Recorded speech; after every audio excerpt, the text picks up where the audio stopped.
dimension of imagination. It is an area which we call the Twilight.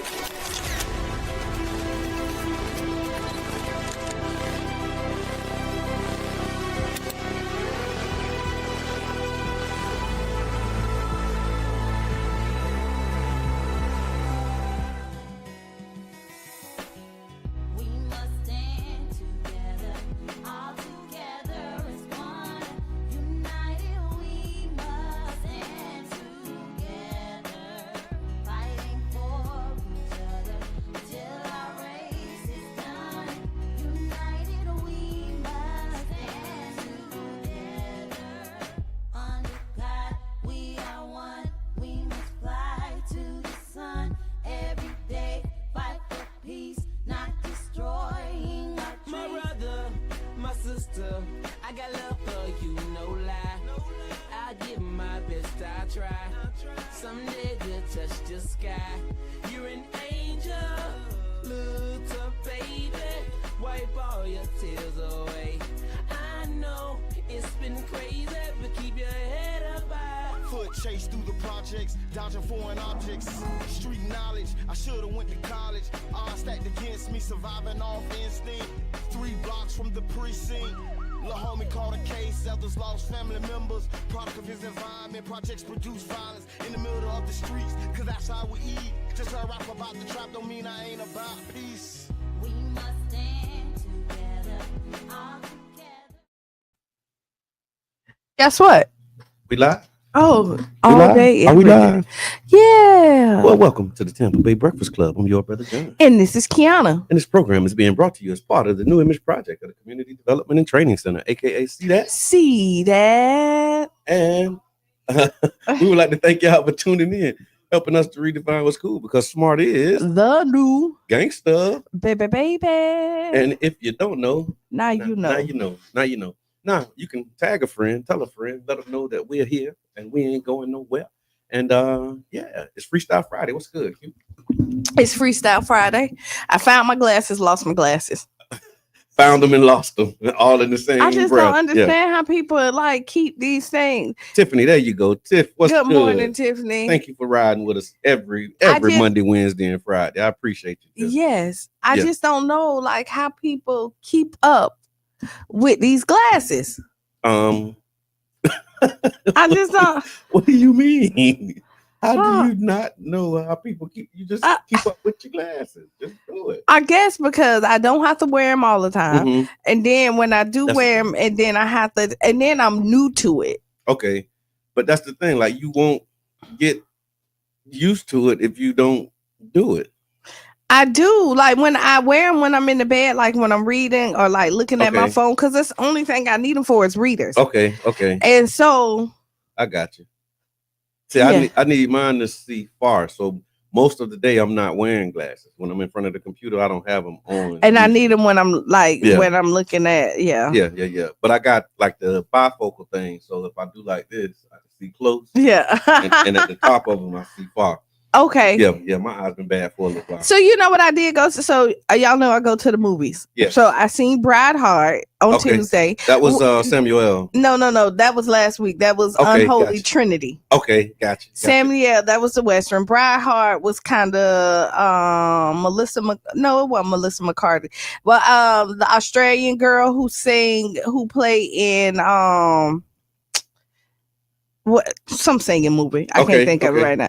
So it's kind of like an action movie. That was funny. Okay. Yesterday I went to see Elio, the cartoon. Okay, yeah. Not good? It was alright. It was just alright. I saw kinda- some of the previews and I it was looked just like it was kinda- gonna be good. I thought so too. Yeah. And maybe I was tired, Okay. but I won't go see it again. Okay. How about Megan? Did you get the chance to see Megan? Megan just came out. So I saw the ad for the first Megan on Mhm. Stars, and I said when we was talking about it, I said I was gonna check out Megan on Stars before Megan 2.0. But Megan 2.0 like officially hit today. Okay. So okay. So I need to watch Megan 1. Yeah, because I can't wait to see Megan 2.0. Okay, Megan 1 looked like it was a trip too, though. Yeah, just but from the the advertisement. Yeah. And it looked like it may have people not supportive of AI and robots and all of that stuff. But it was like how Megan gradually just, it was interesting to see that. Yeah. Today is my grandson's birthday. So shout out to grandson number 2. Brother Hey, David. grandson number 2. Yeah. Happy birthday. Happy birthday, Kyrie. Yeah, Papa, I love you, man. He's turning 12, and he was one of the ones who used to listen in the morning. Remember, when they used to go to school, do the shout out. yeah, we used to shout them out in the morning on their way to school. And so, yeah, he turning 12 today. So shout out to him, and definitely looking forward to seeing him and spending a little bit of time with him this weekend. We have Friday Night Done Right tonight. Woohoo! So Friday Night Done Right. We got rained out last Friday. So we'll be back tonight. So is it gonna rain again? I think they said it was gonna. The pattern is changing, so we should be all right. So we'll be good. So Friday Night Done Right tonight, 7:00 at Childs Park Pool. And you know what? It should be. It's only like a 10% chance of I rain. think we're gonna be good. We're gonna be fine. And we're excited, man. Looking forward to it. So y'all come through, pull up. It's not just for the children. We got space for the adults as well. So y'all come through. We got some stuff that we're gonna be doing and hanging out on a Friday night, 7 to 9. Since we're talking about Friday night, like, what's on your mind? I got tagged in a post. Okay. So in 2018, I worked on Andrew Gillum campaign. Yes. Right. Mm-hmm. And then I realized how small that campaign, because I was tagged in a post by Christellis saying, oh, yeah, I ain't seen it in a long time. Yeah, right. How small it was and how we were under budget. Okay. Like, we didn't have that much money. We were like, as far as we won that going into the primaries in 2 months just with the field program. Yeah. And I just want to say, like, people don't know, like, when you believe in something and like how hard work really does pay off. Yeah. Like, the field is important. Oh, to these campaigns, that's the most important. But people don't realize that. And like, we were so creative. People who in the field feel that way. Right. Yeah. But no, I mean, but it was proof in the pudding. Like, when we looked at it, like, we were so creative. And like, we did like, we had block parties. I remember the longest table. We did so much stuff. Like, did we do champagne campaign finally that year? Did we do? No, we didn't. We didn't do champagne. But campaign. Champagne campaign is always going on. I remember, was that the year that Mr. Edmond did Puff Puff Pass the Ballot or something like that? I don't know. I mean, it was like, look, you got to meet people where they are. You got to meet people where they are. Like, I remember we did at the social, we did like with Ish. We partnered with Ish to do like a crowd party, and we was registering people and getting people signed up at we was like just going right, but like we broke the mold. Like, we didn't do the traditional things that people would do. Like, we went to where the people are and got a little bit of judgment about it, but it was like, you know what? How do you get people to come to you? So there's the saying we say, if the mountain don't come to Muhammad got to go to the mountain. Right. And that's what we was doing. Like, we was really going to like all of these places where people said, oh no, that's not where you go. Yeah. But here's the reality of it is, most of the people who like go to these clubs and go to these places, they're eligible voters. And they would be interested if they knew, right? And nobody's talking to them. Nobody's talking to them. Yeah. And then when you are talking, you're making these phone calls, and I'm like, because you're just thinking of the traditional way. We're gonna hit the phone. Like, you got to hit so many. No, we proved that was.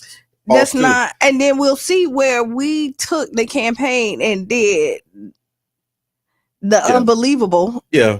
Yeah. And then the party came and took over and took all the momentum and completely changed. Because they said, wait, we got to get back to doing it the way we usually do it. Which is why they was losing. Right. In the state of Florida, if you look, why we have lost almost all our major races. What are y'all doing? You can't do that. You got to do it the way we've been doing it. But and the way you've been doing it ain't got us nowhere. Right. Well, that's what's up. So are you looking forward to like next year and this upcoming political cycle? I don't know. Like, I'm over it. I'm not looking forward to it. I don't know. It has to be something that moves me. Yeah. To be honest, like I do as you too. Like a lot of people, we do a lot of consulting. Yeah. People will hit me up and want my opinion on like Yeah. I'm doing that, and I'm sending invoices this year though.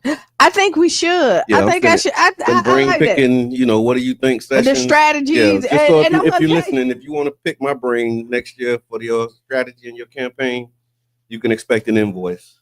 Because yeah, I mean, because it's proof in the pudding. Like, I have results, you have results where we have definitely helped people. And I've seen them pay invoices to people with bad ideas, and I got good ideas. And they don't want to send me an invoice. They think, okay, just because it's you, because you're my cousin. My brother. Don't eat the swine, my brother. So also, I want to give a shout out. There's a couple more things on this local news. And if you got somebody that is doing some amazing work, y'all tag them and we'll shout them out. So if they doing some great things, they deserve a shout out. They need to be recognized for the good work that they're doing. If you got something going on, put it in the chat. This is the opportunity for you to. We celebrating the best of the Bay right now. So Kimbrielle, yes, doing some amazing work. Yes, courageous leap. She getting people in the water, man. Getting black people in the water. Yes. Yeah, for real. Yes. Black outside is a real thing. She took the kids to the Florida Aquarium. They did a Spent sleepover. the whole night. Yeah. Right. Yeah. So that was amazing. Got me in the Florida Aquarium. Got you in the Florida Aquarium. What's her name? Scantlin. Yeah, and that was amazing. She got her in the water. Yeah. And she's terrified, can't swim, terrified of water. Yeah. And she almost drowned and went in there and did the doggone thing. Yeah. Courageous leap for real. And the Catalyst, they're doing the community cleanup on the Deuces this Saturday at 10 o'clock. So if you want to participate in that, I think Dan put it in the chat on Wednesday that they have about 150 people signed up to do it. Now, will they all show up? Maybe not. But those who do, we appreciate it. The fact that they signed up for it. Yeah. I mean, so if you look at numbers, if 150 people signed up, let's say a good 75 or 80 may be there.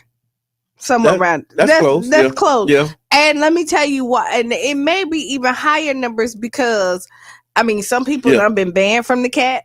You know what I mean? Trying to get back in. Your mama came by and was like, "Let my baby back in," and they're like, "Nope." And then I saw what Dan was like. It was people that was fighting in other clubs. He banned them from the cat too. Like, you ain't coming here. You're not doing that over here. So shout out to them for that as well. Also want to say thank you to New Faith Free Methodist Church. They recognized me. It was kind of unexpected. Well, it was unexpected, and I couldn't make it to the presentation because we had Brother Nuri here. Yeah. And so I was over there at the YMCA. Shout out to Nuri, man. He did a phenomenally amazing job. I just put all of those words together. But it was great, but I couldn't make it. But they recognized me for helping to rename the street over there. So Irving Avenue is now Curtis Long Avenue. And it was like a long process. And it's one of those things that, behind Pleasant Grove. Yep. Oh, well, yeah, the old Pleasant Grove. My dad, you got the new Pleasant Grove. No, I grew up. That was my church. Okay, Pleasant Grove. Pleasant Grove. My wife too. That was their church. Right. And so, and then my dad stays right behind them. Okay. So Irving Avenue is, so like initiated the process. That was like one of the first text messages I got was like in December of 2022, right after I was appointed. And Dontrell hit me up. He was like, "Man, the church folks want to know if you can come over." They can hear me now. Can you hear? As Charlie Funk say, "Finally, I can hear y'all at work." Okay, okay, right on. Good morning. Okay. We thought we was having some difficulty. Yeah, but and so I got the text message in December saying that they wanted to meet. So I went over, met with them, and the conversation was around, how can we rename the street to celebrate, Bishop Curtis Long? And so I went to work on that, made it happen by God's grace. It was a long process. We had to talk to residents. Some residents didn't want to do it. Like, it was a whole thing, but I kind of forgot about it because, you just be doing stuff. So much. And then when they hit me with it, they gave me a beautiful certificate and it documented like everything. Oh, wow. That like my contribution. And I was like, okay, I appreciate that because I don't get that a lot. Like, I do a lot of that stuff, but I don't get that kind of, like circle back and say, hey man, we appreciate it. And then cataloging what, the contribution was. So thank you, Pastor Siplin. I appreciate you. Reverend Gravely, Dontrell. I'm naming names and I'm going to Don't start. Miss Moultrie, thank you. Everybody who has something to do with that, greatly appreciated. And I was humble when I saw it too. So yeah, thank you. Appreciate y'all. Mm-hmm. Now, would you depend on what street it is? But I don't know. Not really. Oh, congratulations to Darryl Rousson. Oh yeah, he got a building named after him, right? Yes. Yeah, that's what's up. Yeah. Shout out to Darryl, Senator Rousson, who's retiring. Yeah, I wouldn't know. I don't know if I would want a street named after me. You see what happened on MLK? They named that after him, and like every hood in America is on MLK. But that doesn't mean that great stuff don't happen on there. It don't. But I'll leave that to whoever comes. I'm trying to think what I want. You know. Well, since we're thinking about what we want, I got a would you rather. Okay, would you rather? Because we got like 6 minutes. We got 6 minutes to do would you rather, and then we'll come back after the break. We're gonna talk about Trump was talking crazy, and we got some updates. We got some stuff that we're gonna be doing after this break, so y'all stick around for it. But the would you rather segment is brought to you by Jerish Martin. Whether you're looking for high quality entertainment curation and top tier event stage management, look no further than Jerish Martin. Jerish Martin LLC offers professional entertainment consulting, artist coordination, and event management services to bring your next event to life, ensuring a seamless, exciting experience for your audience. Qiana, would you rather? Mm-hmm. Would you rather have the ability to always stay calm in any situation, or the power to make others feel at peace when you're around? Put it in the chat, y'all. Let us know what you would rather.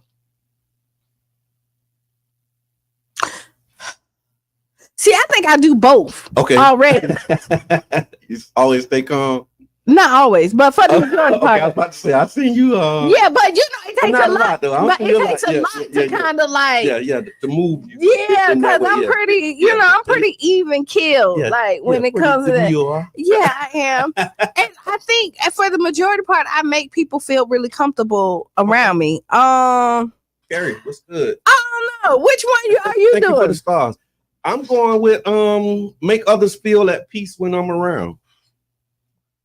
Because if I can make others feel at peace, then I pretty much think that I'll be at peace. Right? Yeah. I mean, it says, would you rather have the ability to always stay calm in any situation, or the power to make others feel at peace when I'm around? I think I'm going to go with you. Cool, I'm cool. Right, because then why am I cool? Why am I not cool if everybody else is cool? Every situation, like. And the way the world is right now, if you could show up and just, make people feel all right, I think that would be a pretty decent superpower to have.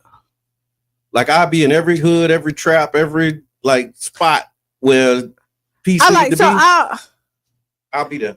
Yeah. I think I'm going with two. And usually, I'm gonna usually go with you. Okay. I'm going with you on this one. Yeah. I'd rather, cause you're right.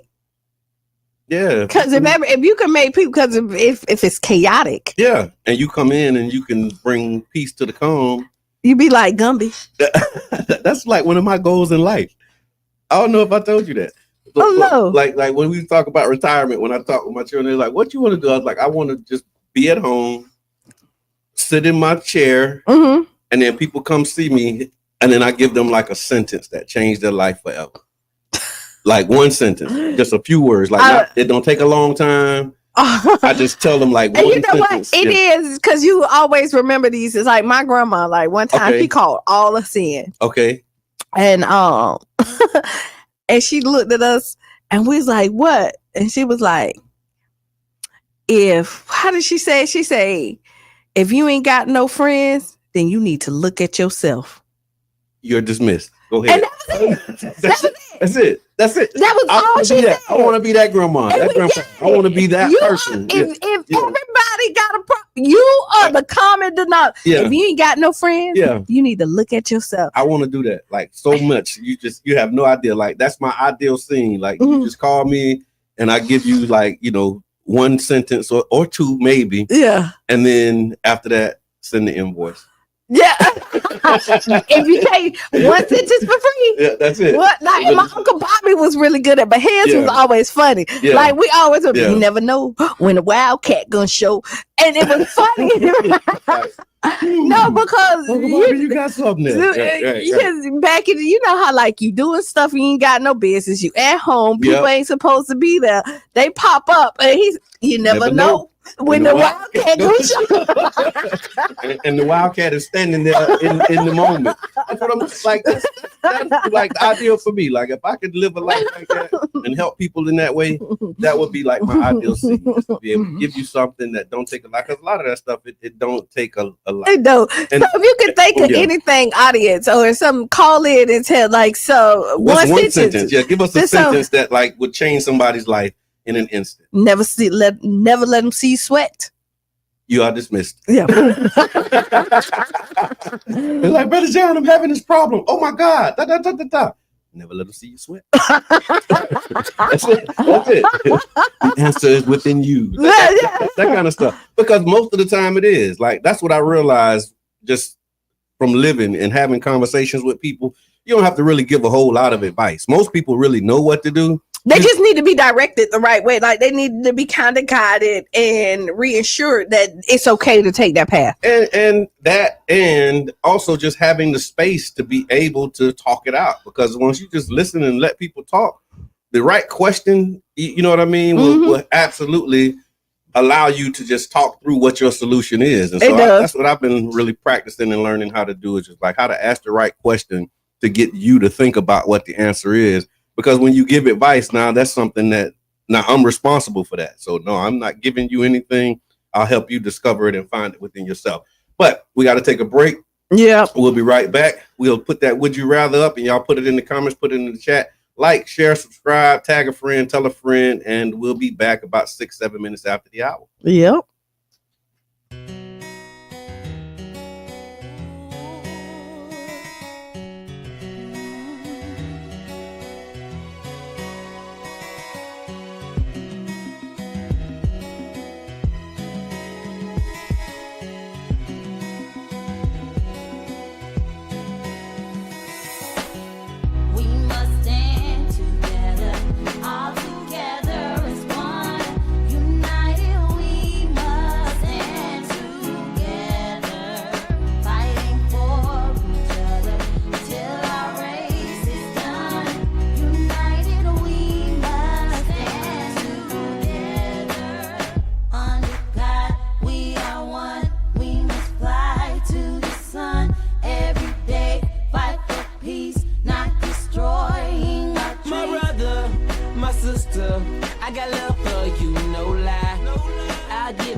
Someday we'll touch the sky.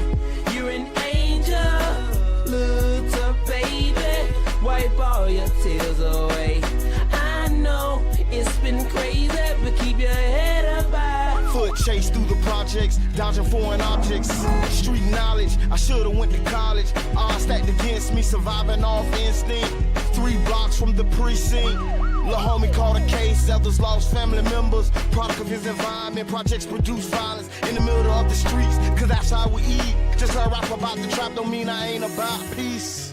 We must stand together, all together as one. United we must stand together, fighting for each other till our race is done. United we must stand together, under God we are one. We must fly to the sun every day, fight for peace, not destroying our dreams. Peace in the streets, love to my brothers, love to my sisters. We all need each other. Children need their mothers and they need their dads. Taking a life that don't make you bad. The fact that you do that is so sad. Pocket watching, plotting on another man's cash. Pick up a book instead of picking up a gun. Increase your knowledge and that'll increase your funds. If everyone succeeds, then crime would decrease and people would live instead of resting in peace. Unity, that's what we need. Stand up and be a positive force in the community. We are one, we must fly to the sun every day, fight for peace, not destroying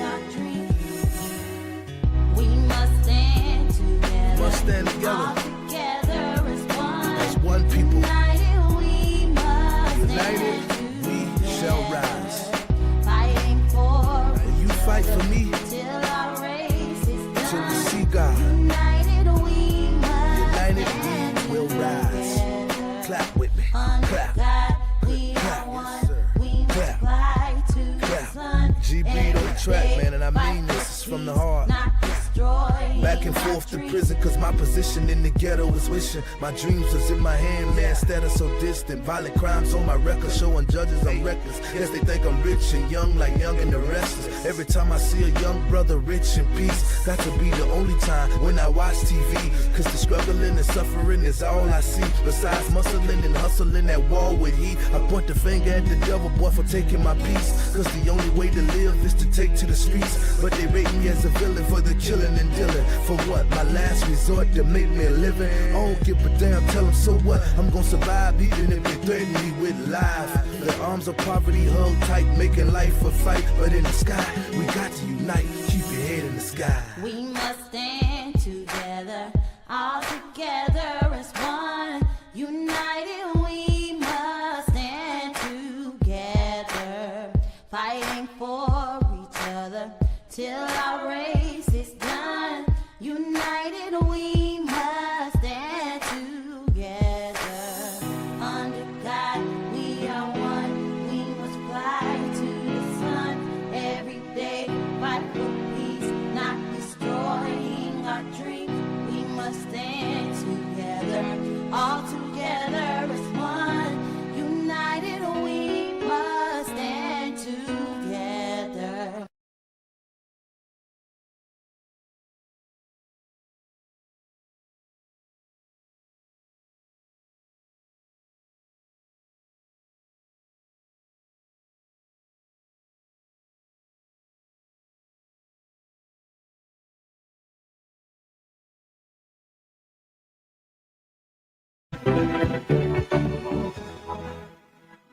Now, later today, the Democratic Republic of Congo and Rwanda are to formally sign an agreement aimed at ending the conflict in eastern DRC.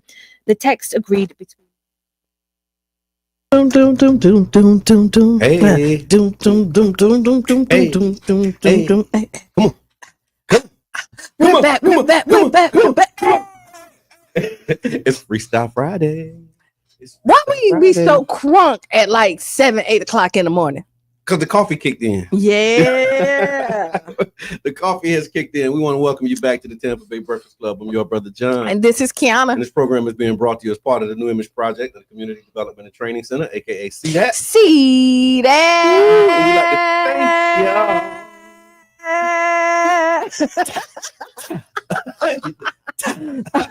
Thank y'all for tuning in, helping us to redefine what's cool, because the coffee has kicked in. And Smart is The new gangsta. baby.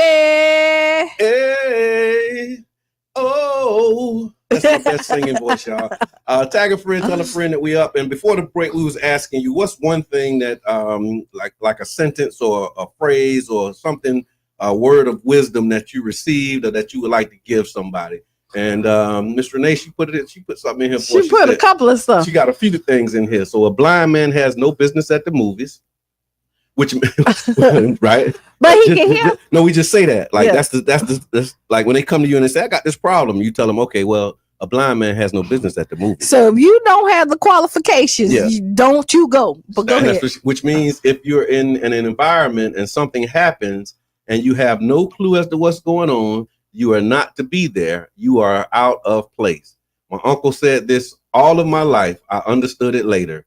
He only said this when I was around someone that he would say made, what did he say?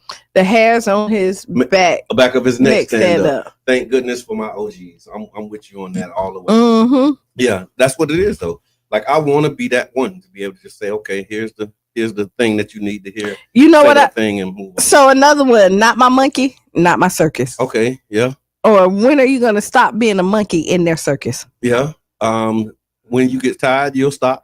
Uh-huh. That was one of my. So I'm actually writing a book with things that my dad used to say. It's called "Remember What My Pops Told Me." It's been coming out for years, but I'm getting really close. So I started back And I realized that it's closer to being finished than I thought. Oh, wow. It's really close. And so I just got to like lock in and focus. But in that, as I read it, every time I go back, I get something out of it because it's basically a list of those things. Like it's things that he used to say. Mm-hmm. And then I'm putting the thing he said and then kind of putting context to it for when he told it to me and when it resonated with me. Isn't that a good feeling? Like when you like think of something or you put something in the atmosphere, and then you see it come into fruition. It's amazing, right? Yeah, and it happens a lot here. We them kind of people though. For real. Like we do, like we really be out here working, and don't realize like we working. Like you be, like I said, I got the call from New Faith, saying, "Hey, we got a thing for you for some work that you did," and I'm like, "Oh wow." That's right. Yeah, it really happened. You'd be like, whoa. I think about our mental health series and stuff. And when I brung it to the table like so many years ago, and the fact that we doing it. Yeah, it's actually happening. There's so many stuff that like be careful with your tongue. Your tongue is very powerful, especially if you're out here doing the work. Yeah. I'll put you on the spot right now and ask you, what's up with he say, she say though? So let me tell you. It's Freestyle Friday, y'all. Actually, he say, she say is coming back. Okay. I just really have to. That one got me out the house. It did. Yeah. At night. Yeah. To be honest, me and my wife, we used to love he say, she say. I love he say, she say. Yeah. I think it gives an opportunity. It's unique to itself. Yeah. To kind of let people really talk about things and then be themselves. And I'll tell you, every time perspective, I got like a he say, she say memory that I'll never forget. I won't share it on the air, but it just make me smile, and every time I think about it. So, really? Yeah. I wish you would share, but I understand if you can't. No, it's okay. No. Okay, maybe keep it another time. Maybe another time. But what I do like is that everybody who's new and come to he say, she say, they say, "Oh, I'm not gonna talk." Oh, and then they always say that. No, I'm not gonna talk. I'm just gonna listen. Yeah. And then by the end of the night, everybody is sitting up there being engaged and having a conversation. And the men know how to like get under people's skin. Sometimes the women do too. It just be amazing. And I love also that it was a diverse crowd. Like you had Cheyenne crew there, sometimes a little bit younger. You had the older. We had my mama and her friends and the different intergenerational that happened at he say, she say. Intergenerational is a thing. That's part of the memory. But again, I won't share it. All right, so locally, have you seen this? That the Manhattan Casino is set to receive a almost $5 million renovation. Okay. So the historic Manhattan Casino in St. Petersburg on the Deuces, in the Deuces Live corridor, is getting a $4.8 million makeover, with renovations expected to begin this fall and finish by the spring of 2026. So are they just going to tear the building down and rebuild it up? No, what's coming is there's a new event space. So the first floor will have 2,200 square feet of space with the redesigned foyer, bar, green room, and more. And then the second floor is getting a refresh. This area, historically a ballroom and music hall, will offer 4,100 square feet of updated event space, raised ceilings, and new restrooms. That's $5 million worth of work. Apparently so. I guess in today's market.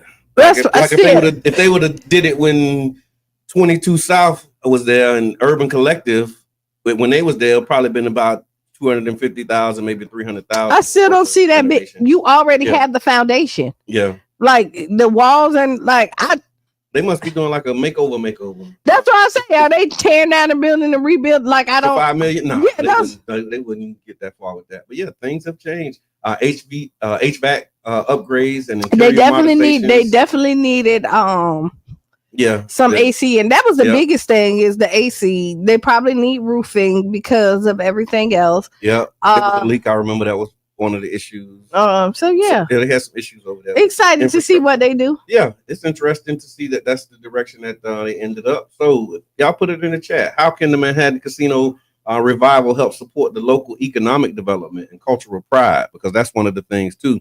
When I was reading this article, one of the things that stood out in the article for me was they said the casino was like this hub, you know, it's like this, it was the place to be. And then it said the casino fell on hard times when desegregation took place. Just let that breathe. So when desegregation started and happened, that's when the casino fell on hard times. You understand what I'm saying? I totally understand what you're saying. And that line, and that was just like that was just a line in the story, but that was like the most profound thing for me, because from 1926 up until the 60s, that was the spot. But then when desegregation and integration happened, that's when the casino started to suffer. Make it one of them things that I was just saying it. So I was just looking, my auntie and them just saying in there, and was just saying how like this, it was all about control. Okay. It was because we were thriving outside, like by ourselves. Right.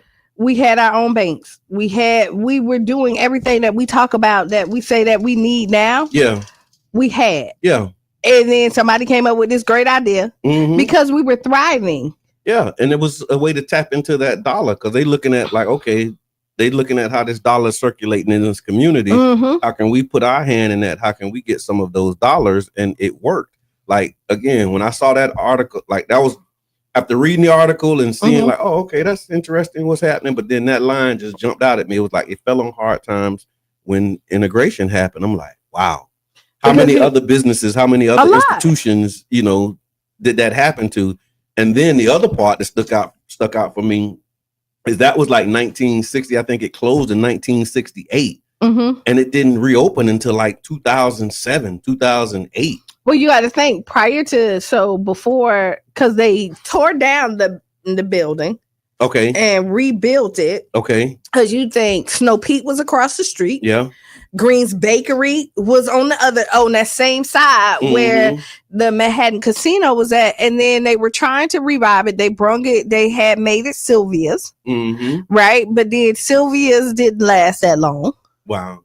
Yeah, no, that's true. Right? No. Let me take some of these comments. Oh, go ahead. Thank you for the highlight, Mr. Eben. I appreciate that. Tiffany, wow, $5 million for a renovation there. Yep, that's right. Renee says pushing them property taxes up for the surrounding businesses is nice, but I see the back door. And then Miss Teresa, thank you for this comment. When desegregation happened, we black folks started to spend our money elsewhere. Just saying. Yeah. And that's a part of the thing that I think gets overlooked when we romanticize what happened back in the day. You know, everybody's like, we supported each other. We used to, you know, spend our own money. Don't forget that it was largely because it was illegal for you to do it anywhere else. Like, it was against the law for you to go to other places. It's okay. But we didn't need, so we still was educated. Yeah. Right. Then somebody told us our schools weren't good enough for us. Right. That's true. So we did. Wow. So like your ice ain't colder, your school ain't good enough. You need to come over here with us. But just think, we had our own doctors and dentists. We had our own bars, all this. We did everything to sustain our community. Right. But then somebody had the idea to say, you know, so I'm okay with, and I'm okay with romanticizing it, because if you don't want me, because they want our money, but they still don't want us. I hear that. We like, you'll see it all the time. Like, and sometimes our money ain't good enough for them because it comes from our chocolate skin. Hurry up and buy. So that's what's happening over there on the Deuces. Y'all let us know what you think. Will it help? How are you looking forward to it? What kinds of events do you think would you like to see hosted there? Because I know they were talking about weddings and event spaces. My daughter actually was going to get married there before, but that was like during COVID. So COVID like stopped a lot of that stuff too. So it's on the way. They said it'll be starting in the fall and it should be open by the spring of. Because I know the original date, they should have been ready. They should have started and shouldn't have already started. I think it might. Oh, we got a caller. Let's see who this is. Yeah, it's Freestyle Friday. It's Freestyle Friday. We never know. Hey, caller, introduce yourself. We can't hear you. Can't hear you, caller. Hello. Caller. I'm gonna hang up. Call back. All right. Well, thank you for that. Thank you for the call. And if you want to give us a call, feel free to do so. You're more than welcome. There's also a 727-637-2416, just in case you baby.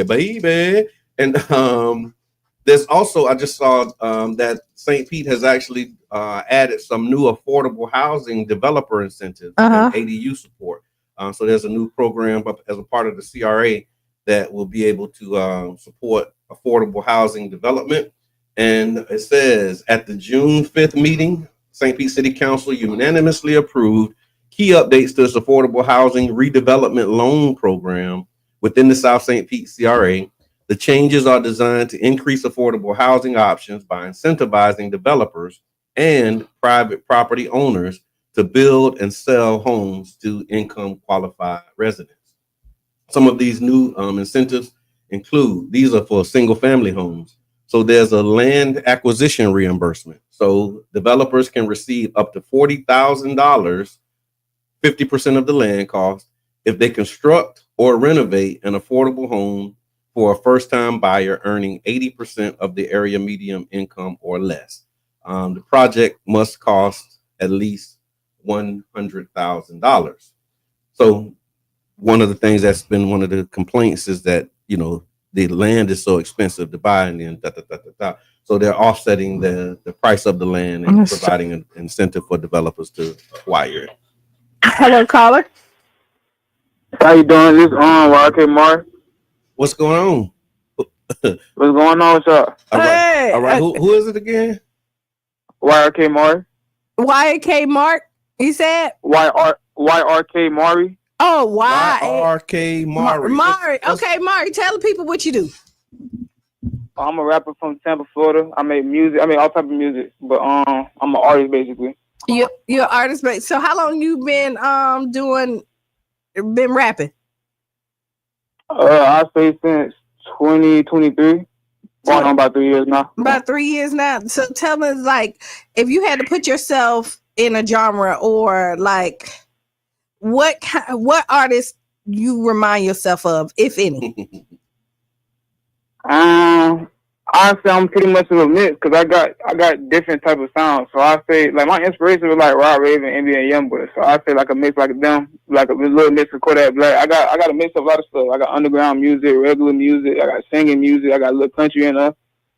You got a little country, so boots on the ground. You got a little Southern soul. a little song. A little, not too much. Now I got, I'm still young. I got to step into it a little bit, but I got a little song. Okay, now like if you had one artist that you wanted to work with, who would it be? I would say Rod Raven for sure. I hear that. Okay. So Rod, if you're listening, man, you got somebody that want to get at you. What inspired you to start? You said you've been doing it for maybe 2.5 years now. So what inspired you to begin to do music? Have you always been doing it, or did something like a switch flip and say, you know what, I think I'm gonna start making music? Pretty much, yeah. I mean, I've been making music. Like when you go to the lunch table in school, you go to the lunch table, beatbox, make music, stuff like that. Man, my man. I've been doing that since I've been trying to do that since I was in middle school, and I always been told I could rap. I always was freestyling and stuff. You doing little cuss words and stuff you ain't supposed to. I was always doing that. Right. And they'd be like, bro, you might as well start making music. And in high school, I was playing football and stuff, so I was like, I had a lot of stuff going on. And once I graduated, I had some most stuff going on.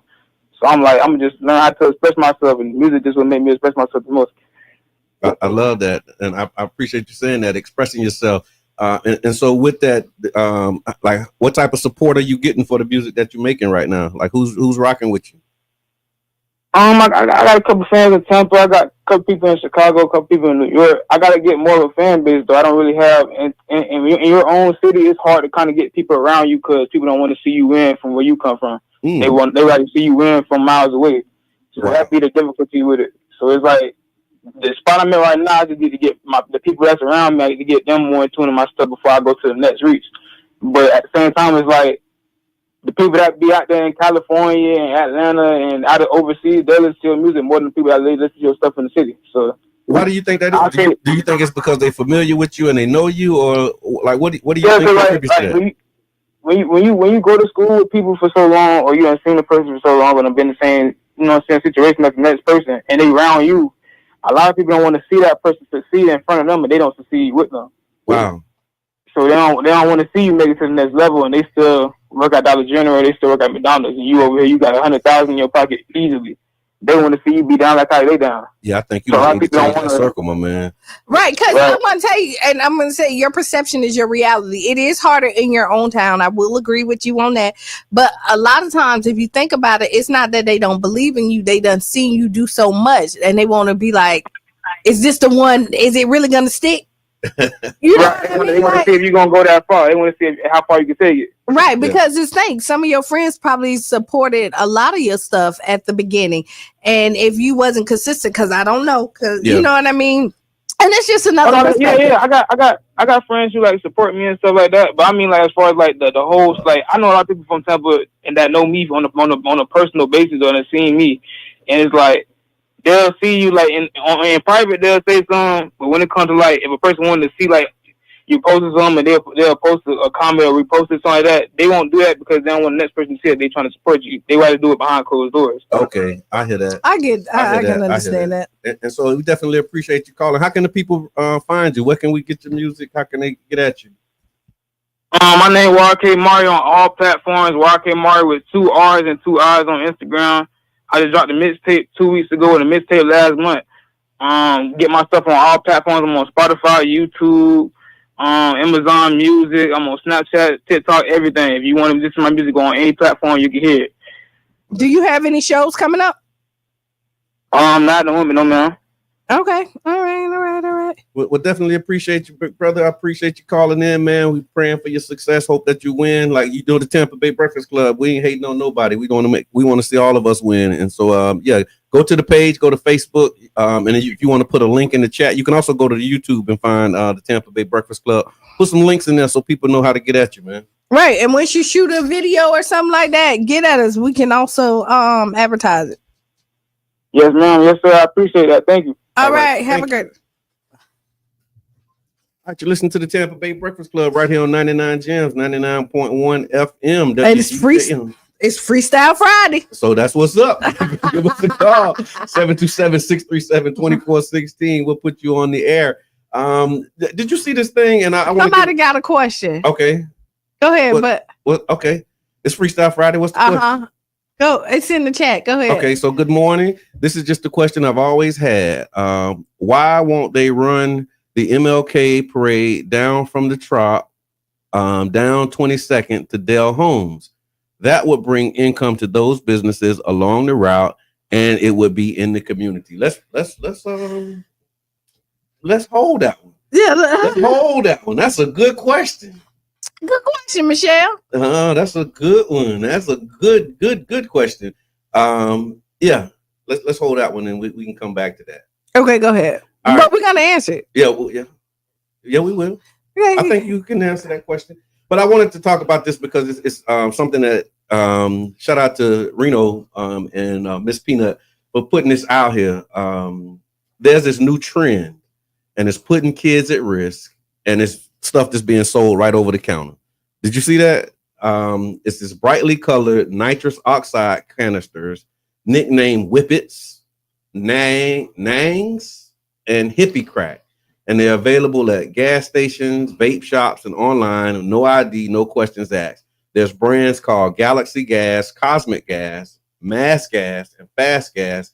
And they're being marketed with candy-flavored packaging, and it's targeting you.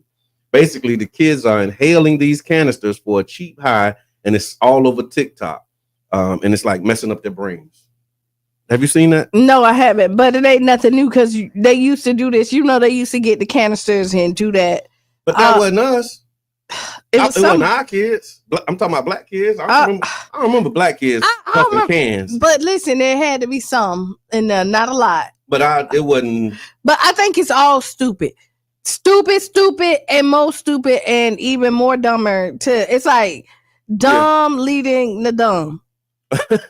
Yeah, you can't just dismiss it as just people being stupid. That is. It is, but I mean, it's a problem. It's a real problem. No, it is a real. What about the distribution? Like, if you go into the store and they got this can on the thing and it's saying, here you go, get your, Whippets. which is when I looked it up, I think they said nitrous oxide is also what they use like for laughing gas. When you go to the dentist, that's the stuff that have people tripping when they come out of you see them coming out of surgery. So this is the thing. Like that's the stuff that they own. People be searching for these highs, right? Yeah. Doctors know how much to give you to make sure that you're good. You go out here and try to be your own chemist, and you don't even know 2 times 2. And you don't know what's in these cans. And you don't. And then you're trying to do, and it's stupid. Y'all is stupid. Just like the fire challenge was stupid. Running up setting yourself on fire. Doing the crate challenge, running up the crates, falling up there. Remember when they was choking each other and like passing out? And then all of it stupid. Like I don't. So this is, here we go. I don't understand. So I know people who like I've seen people on drugs doing fentanyl. Like for me, if you die one time from fentanyl, wouldn't it be the sign to leave it alone? But sometimes that's the thing that make you want to buy it. Why? Because they like, I want some of that. Give me some of that stuff that killed Junebug. Like that's what they want. I'm gonna put it in the chat. Maria asked for the name of it. And I'm going to actually post it and put it in. No, I don't want nothing that almost killed me. But here's the thing. That I had to come back. Somebody called. The other part of this. Hold on, caller. The other part of this too is like, this stuff is being sold in stores. And so should we, hold the stores accountable? The store should be marketing accountable. This stuff to children. Like that's where I'm at. We're like, okay, it is stupid. We know that. Yeah. But then what is the responsibility of the community and the business owners? They shouldn't be buying it. To not make this stuff so accessible and easy, because now, just like you go on the counter and you see 9-laters next to the 9-laters and the Boston baked beans, they got this can of gas that these children is using to mess their brains up. And it shouldn't be that accessible. Hey, caller, introduce yourself. I was just calling to help sound the alarm because I heard the alarm being sound. Right on. And I heard my sister Q. She was like, you know what I'm saying? Because Q's a sharp. And it's like, no, this ain't really like, this ain't stupid. This is under the lens of predatory lending. And we didn't call people with no financial literacy stupid when they got homes loans to them. It was called predatory lending. Right. You see what I'm saying? It was done to adults. And so most things that are attractive are put at a lower level in grocery stores, you know what I'm saying? To attract our children's eyes, and we're way above that height. And they're always grabbing us and tugging us and showing us something way down there with the colorful stuff. And it's just like, Q is like, it is stupid, you know what I'm saying? But when 3 brothers, and when I was sounding the alarm, I understood what I was doing. I understood the frequency of Down Rousson when he was going to these boat shops and was calling out Brillos and stuff that was being sold under the counter. Let me pause you right there, because that's the spirit that I took it in. Because I remember this is going back to like the late 90s, and this was when the mosque was on 9th Street, right across from the gas station. The first time I met Daryl Rousson, he was coming out of the gas station across the street, and he was like in a panic because they was behind him, because he had went over there and they were selling the stems and the little flower things and like these things that we know are being used for people to smoke crack and do drugs. Right. They have them on the counter, and he would go into the stores, and like if they didn't remove them, he was like on some vigilante, knock it off the counter. And so when he left out that store, we just was like, come on, you can come in here. They ain't coming to hit about it. You ain't got to worry about that. But that's the spirit. When I saw your live, Reno, and I appreciate it. Like that's what came up for me, is like he's sounding the alarm, because we have a new thing. Like just like you wouldn't want, paraphernalia that's being used for people to smoke crack. Why are we okay with them having these canisters in here when we know that this is causing brain damage for our kids? They need to be held accountable, though. I will say that.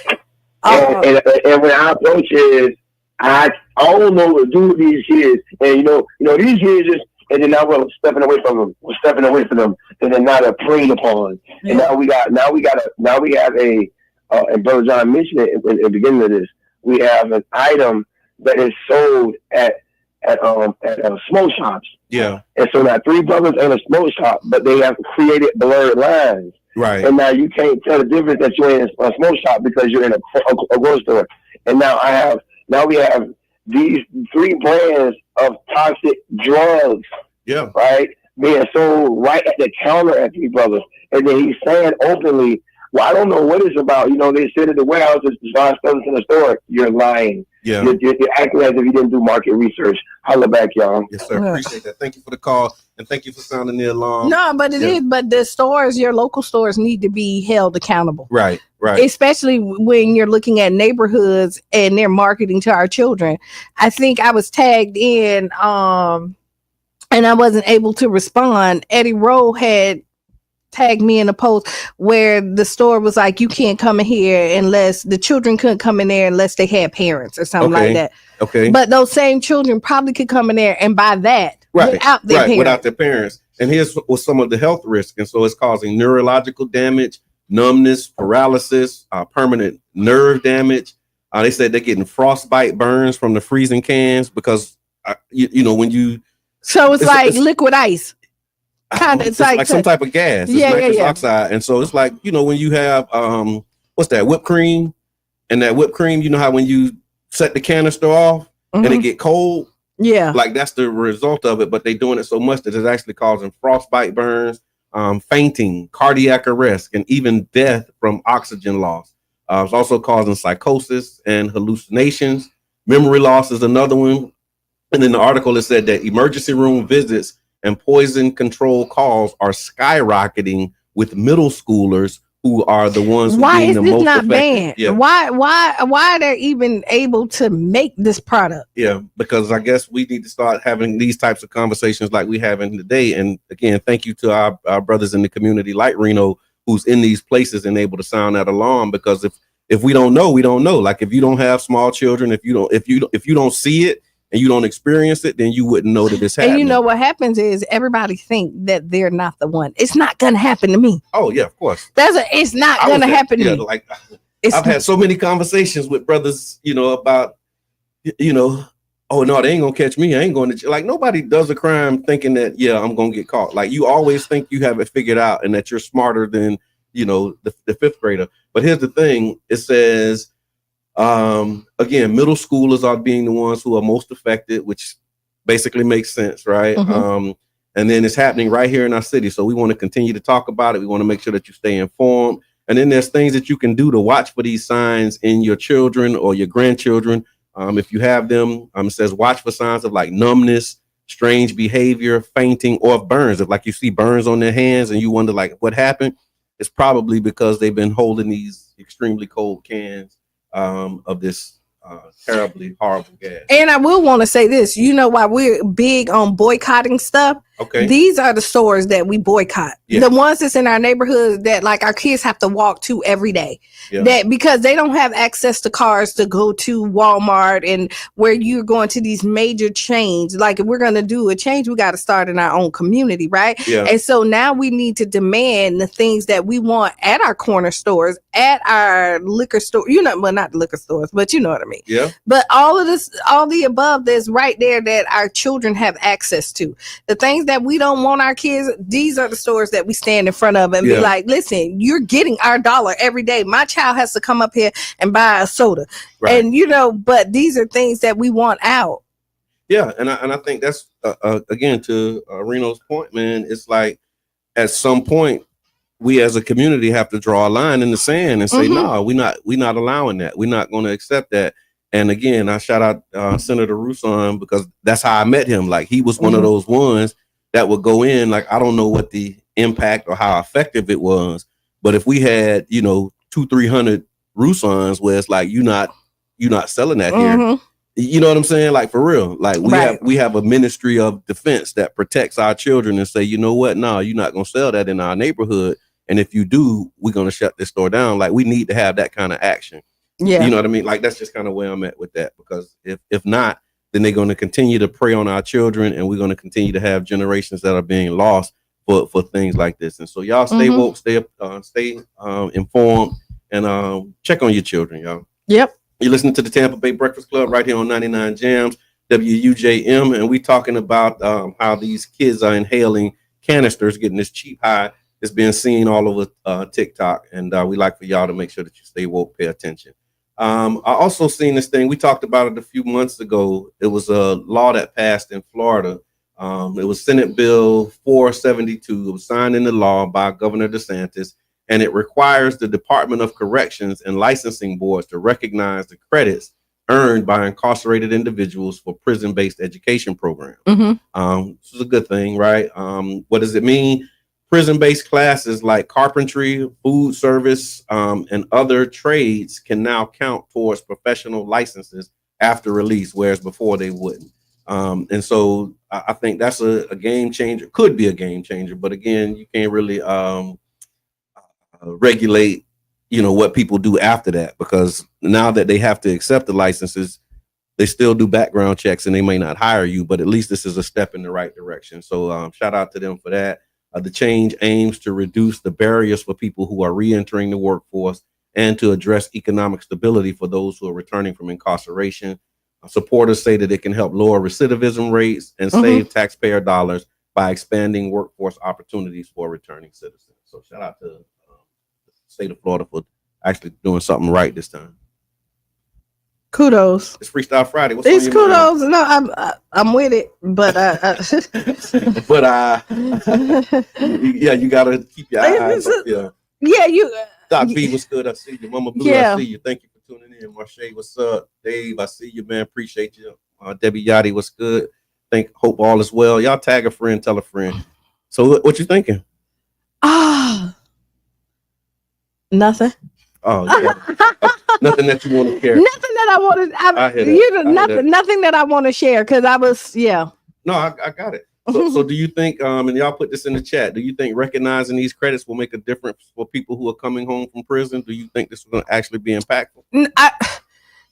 I feel like they already we had Jab in here and said like all his certificates came from prison. Yeah, like this was federal. Yeah, but he was still able to use them. Yeah. The barrier is now how do we stop the discrimination from you know what I mean? Being able to use these certificates is good, but when they do the deeper dive to stop you from getting these jobs, Yeah, you qualified, but still can't get the job. And so that's what, and I don't want to be like, because we're qualified for a lot of stuff that we don't. And then there's people who's not qualified that will get them, So that's what my mind is like. Okay, hey, caller, introduce yourself. Hey, my mind is right there too, Q. I think that when we start to link up and provide opportunities to each other, we actually won't even look to other people for opportunities. But like to Brother John's point, though, right? They're actually going to look at the credits and say, you know what? Good job, right? But you actually have this. And so I have a family member that went through that same thing, serving 20 years for attempted murder, right? Came right out of P-Tech and jumped into an electrician job, right, y'all? Okay. These bars, you know what I'm saying? Couldn't get a job as an electrician. Went to school to do something else. You know what I'm saying? And couldn't get a job there. So he stuck with the day laborers, right? Come on, man. Day laborers because most jobs wouldn't hire him because of insurance, right? Can't have someone like that as an employee on the staff. And so, yeah, it sounds good on paper, right? Yep. But as long as we allow decisions from other people to be our employers, we're going to be met with this kind of stuff. That's like what Q was saying. It's just not. No, y'all. Hold on, y'all. I know it's love when my voice gets spoken on the show right here. So, big shout out to why he probably couldn't make it to the show today, man. My brother Charlotte Soprano, man, made sure on the way back in from Tampa, Florida, that he stopped in and celebrated with the family and stuff, man. We took moms out. Celebrating moms. Happy birthday, Mom. No. Her birthday, she done beat diabetes, chronic heart failure. Yeah, like she done got her health together. She doing what it takes to keep on having. Yeah. Man, the King's different because the Kings know that mom's last 2 stints in the hospital over the last 5 years have been for congestive heart failure. Yes. And they know it. Yes. You know what I'm saying? We know what our mom's going through because we brothers and we speak. That's right. And so for her to be adding years to her life at this stage, you know what I'm saying? I gotta tighten up, you know what I'm saying? Because, hey, you know what I'm saying? She add years, I gotta add years too. Let's add years, y'all. Long way. You add a year, I add a year. We add years together. Appreciate that. You get a year. But that's when we talk about I think I heard Reno say this too. It's not that, these things run in our family, it's the recipes that run in our family. It does. We got to change these recipes, man, and really understand the impact that stuff is having on us and stop just chalking it up to like, genetics and all of that kind of stuff. Like, it's that kitchen a lot of times. Yeah, it is. So make sure that we paying attention to that. All right, we got a few minutes left. You want to do Ask Qiana? Yeah, go ahead. Let's run it. All right, let me see. So we have Ask Qiana, and Ask Qiana is brought to you by the One Community Grocery Co-op. I'm trying to find the One Community Grocery Co-op read so I can do it properly. While I do that, where is it? I can just tell you about it though. You can, and while you're looking for it, to kind of go back to Michelle, I don't know if she's still on there. Okay. One is always a conversation about where the MLK was at, but the ideas, it's not a bad idea. No, to have it go like through the neighborhood, support the businesses in the area, where they actually are wanted and welcome. But I think we will have to like put it up towards city council. Don't they have to vote on it? Oh, that's a good question. I don't remember voting on the route.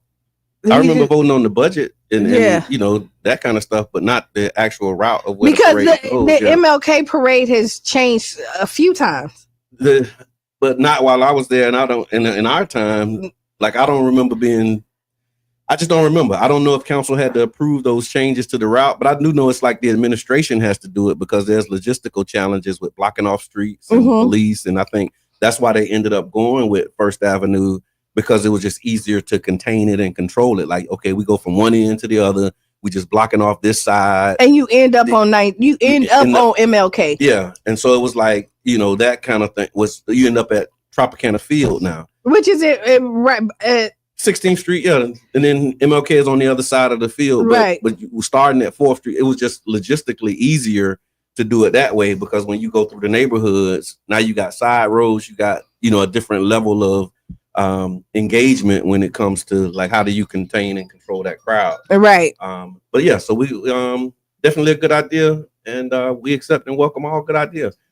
So the segment is being brought to you by the One Community Grocery Co-op. The One Community Grocery Co-op is on a mission to create a grocery store that truly serves our community, by the community, for the community, and we need your help.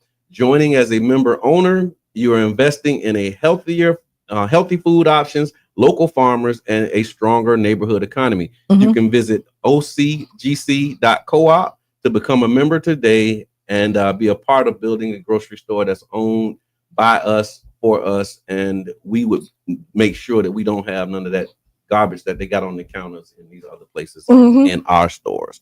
All right, Qiana, why do people keep testing me when I stay in my own lane? Hold on, I want y'all to be able to see this because this is an interesting dialogue here. Why do people keep testing me when I stay in my own lane is the question. And they say, Qiana, I'm really trying to keep my peace, but I feel like people keep pushing me and I'm getting close to my breaking point.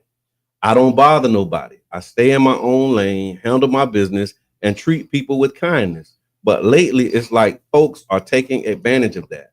Just last week, I let a coworker borrow my car for a quick errand. They brought it back on E with a whole attitude, like I was doing them a favor. Like I wasn't doing them a favor. No apology, no gas money, just straight up disrespect. And that's just one example. Stuff like this has been happening over and over again. I'm trying hard not to snap, but I'm feeling disrespected, used, and overlooked. I want to stay true to who I am, but I also want folks to stop playing with me. How do I set firm boundaries without letting all this pent up anger explode? And how do I remind people that I'm kind, not weak? Say no to your car. Okay. I would tell you. There's days that I come in and I be like, hey, it's the stuff that I'm allowing to be a part of my life. My stresses, I feel like people playing in my face and all that other stuff. Like I have allowed this to happen. Okay. You got to set boundaries. You can still be nice and not give. You know what I mean? There's a way to just say no. Yeah. Can you hold? No, you can't hold my car. Right. And just keep it moving. Yeah. And what I've learned is people ask the person that's the most reliable. Okay.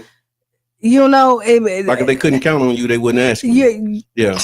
Right. Okay. I know people come to me because I'm nice and I'm laid back. Right.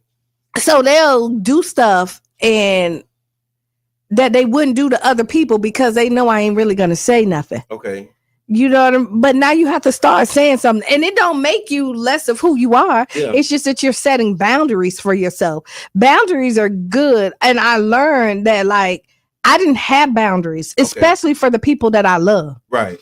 And so I had to start setting boundaries. So boundaries is something that you need to set, especially if you feel like that you're being disrespected, because what happens is you're going to start being somebody you don't like to be anyway. Yeah. Because you're turning into this bitter, mean person. Ooh. No, this is what just came up for me when you said that. You don't have to be bitter and mean to cut people off. No, you don't. And you don't have to wait for a problem to come up. You don't have to wait for like an issue, or you know what I mean? Like, it don't have to be nothing for you to be like, you know what? This not good to me. It don't feel good. Yeah, I just got to the point where like I'm not doing that no more. Right. You know what I'm saying? And really just standing on that. It's okay to do that. But a lot of times people feel like it has to be some drama with the cutoff. No. Or it has to be like a blow up, or it has to be and what happens, explosion in order for you to just move on. And you ain't got to do that. And what happens is the reason why it's the drama, the blow up, is because you have allowed so much stuff to happen. Mm-hmm. And so it's like sweeping it up under the rug. Eventually you're going to trip. Okay. From all the dirt and all the stuff that's up under the rug, because it's no longer a smooth surface. Yeah. Like, you can address stuff, and it's really hard because, again, a lot of people are non-confrontational. Right. And they try to avoid the confrontation, or they're hoping people will get it. So people leave like subtle hints. Yeah. Or stuff like that. And then when you pop, it's like, and then that's the other thing too. Like they say, a hint to the wise is sufficient, but most people are not really wise, and you just got to tell them straight up. And then I will tell you, a lot of people know what they're doing. Yeah. And you want to give people grace and be like, this is not true. But to give them that grace is you address it at the beginning. The conversation that you are avoiding to have is usually the most important conversations that you need to have. Yeah.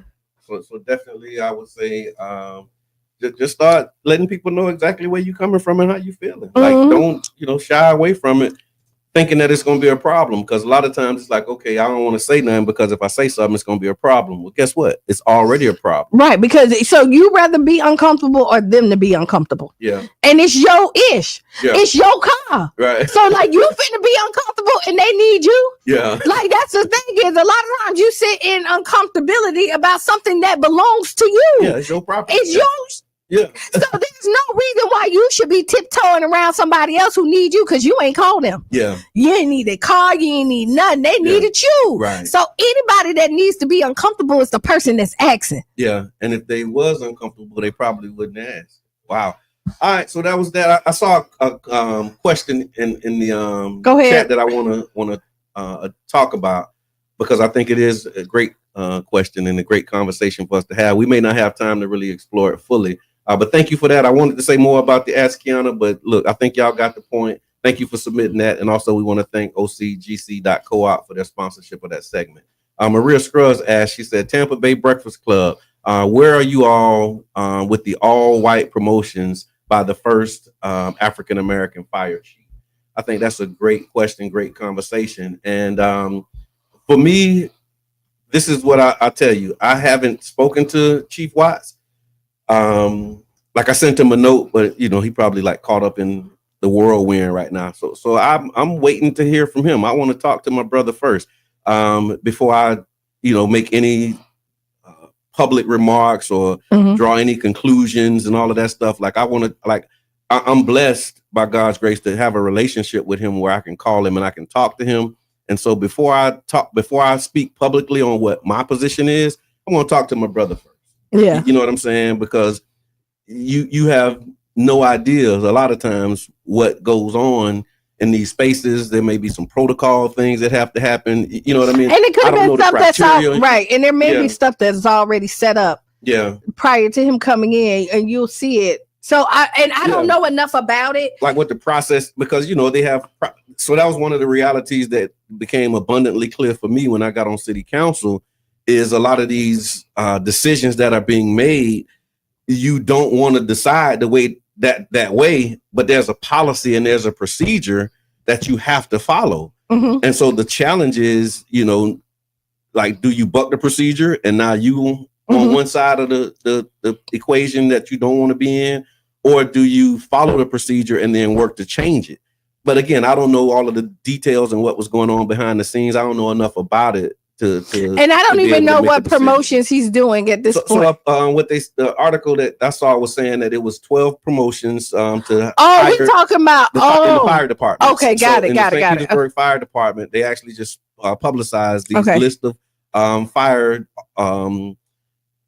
officers. It was basically people in the fire department who received promotions. I think it was 12 of them. Now I follow. He's the first black chief, and this list of 12, I think it's 12. None of them are black, and they didn't receive any promotions, and so he's getting backlash, and the community is, saying, "What's up with that?" Like, okay, you're a black chief, you just promoted all of these people, and none of these people are black. So that's the question, what's the take on it? But again, I'm going to reserve my right to just hear from my brother, talk to him. And after I talk to him, maybe we can have a conversation over the weekend, and then we can talk about it on Monday. The optics, I would say this, because it doesn't look good. It don't feel good. Yeah. But a lot of times we would say that, like, you think people get in positions and they can make the change overnight. That's the other part. Yeah. Right. Yeah. You think that and he may be able to do or some he of may that. Not. That's the thing. Like, I don't know. So I'm so blessed, man, I'm so grateful to that. And it's taught me to just be patient. Sometimes we want to be the first one to say something, and I got to tell you how I feel about it, but I want to hear. Let me hear from a brother first. So I would has anybody reached out to him? That's what I like to give people. Talk to him? I like to give people grace first, and be knowledgeable and know what is stacked against them prior to, like, giving this judgment out. Like you just said, like, hearing why this happened. Was these promotions already set up prior to him coming into the office? Yeah, like the exam and the qualifications, and like, it's so much. And don't get me wrong, I know that there's racism. I know, the history. Like, I have, a particular homeboy, when that stuff was going down about, Chief Large, when he was there, he was like, yeah, bro, that's how it works. It's a good old boy network. So I'm not discounting any of that. Right. But because this is the first black chief, and he's my brother for real. Like, we met in the barbershop. T. Brown introduced us before he was chief. And I think he might have been retired at the time before he even came back to. So, like, I have a relationship with him that would not allow me to get on here and be like, yeah, dog, you're wrong. I haven't talked to my brother. You know what I'm saying? Right. And so, like, let's have that conversation. And I'm big at before, because we love real conversation here, right? Yeah. And it's like any relationship, when it's good, we praise it. When it's bad, we call it out, right? Yeah. So have no problem with really, like, calling it out if it was done faulty, so that we can fix it. But we do want to allow him to be able to explain himself. That's the least you can do. That's the before we just. And I don't believe in bringing down another black person. Come on, man. Not we do that so much. And it's so easy to. It's do so that. Easy to tear us down in the name of, calling it out and not having, And sometimes I don't. So here we go, calling out. I'm not necessarily on that train either. Yeah. Like, there's let's call our brother in. Right. Let's stop calling out in public. If he need to be called out, then we do that. But we have to figure out spaces where we still protect us. Yeah. And making us accountable without doing somebody else's job. Come on. We're the first ones to throw stones at us and then tell us to also find our own space. Like, go and do it. Like, if you need to, you look at Tyler Perry. Okay. I'm gonna use that. They say create your own. They do. He do it. Now, like he said, he has made more millionaires than anybody else. Yeah. Black millionaires.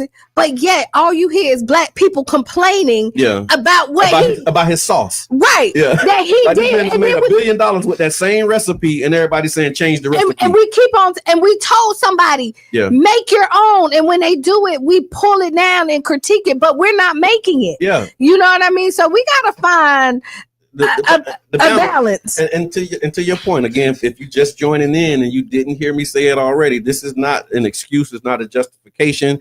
If you're right, you're right. And if you're wrong, you're wrong. And if there was an opportunity for some brothers, or sisters, black people to be promoted, and they didn't get those promotions for whatever reason, then there's you have to be held to task to that. Held to task. And then also, let's see, because he may need the community backing as well. Not me. He does. When you the first black anything, you need it. Yeah. You need your people, because there's some hard decisions, because I know a lot of times you be wanting to do more for us.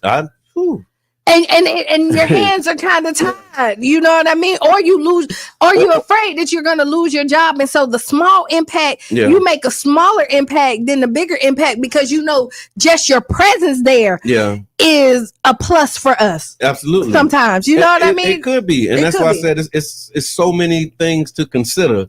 And I think, in my opinion, a lot of times as a community, we just become so inconsiderate. Like, we don't think about everything that goes into these decisions and what's being made. But we don't know. Especially when it comes to us and black people. And we be ready to call it out. We be ready to shoot. And then, like you said, too, like you look at him and you say, okay, well, he's a black man. He's finna go in here and he's finna, change the world and change this whole culture.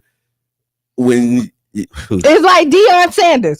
Like you like it's one. Great. Thank you, Maria, for putting that in the chat. I appreciate that. Because it's something that we need to talk about. Like it's something that we need to be aware of. And this is what you just said got me into politics. Yeah. Me blaming and realizing like I was the problem. Okay. Like I wasn't doing my job to make sure that my voice was heard. The people who think like me voice was heard. Right. We would put one person in and then realize that the chips was stacked against them. Yeah. And because we didn't put enough like-minded people in, it was impossible for them to do their job to the full of their ability because no, I hear it's politics. No, I hear that. I saw, and I'll end with this. Oh, we got one. No, it was this guy. I remember I saw on the internet. He was doing Showtime at the Apollo, and he walked out, and it was 5 mics on the stage, and he's doing a Temptation song by himself. And so he would sing every part of, and he was horrible because he didn't have 5 voices, right? But he was trying to do a song that requires 5 people by himself, and that's a lot of times what happens in these spaces. Is it's a 5-man job, but you're one man trying to do it, and then the other 4 that you need won't step up. They saying, "Well, he could, why he right?" Like, get in the game, get involved, help the brother, support the brother, man. If he right, and then if he wrong, still support him by helping him get right. Right. That's my thoughts. Appreciate that, man. It's Freestyle Friday. Y'all come over to Child's Park Pool tonight, 7 o'clock to 9. We doing Friday night done right. Get involved in something this weekend. There's a lot of good stuff going down, man. I want to thank y'all. That was my final thoughts. Q, you got a final be the change you want to be.